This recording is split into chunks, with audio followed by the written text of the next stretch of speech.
10 scheme சொல்லியிருக்கார். இந்த 10 ஸ்கீமை பார்த்த உடனே ஃபஸ்ட்டு அவர் சொன்னது பெண்கள், குழந்தைகள், முதியோர்கள் நலன். இது விஜயின் இதுக்காக ஒரு தனி அமைச்சரகம் உருவாக்கப்பட்டு அது விஜயின் நேரடி கட்டுப்பாட்டில் இருக்கும்னு சொன்னது தான் தனித்துறை உருவாக்கப்பட்டு அது விஜயின் நேரடி கட்டுப்பாட்டில் இருக்கும்னு சொல்லி அனௌன்ஸ் பண்ணியிருக்காரு அவர்.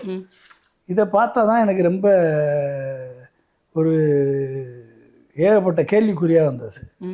பெண்கள், குழந்தைகள், முதியோர்கள் இந்த நலனை தன் வீட்டில் இருக்கக்கூடிய பெண்ணை தன்னை லவ் பண்ணி கல்யாணம் பண்ண பெண்ணுக்கு இன்றைக்கி திராட்டில் இருக்குது.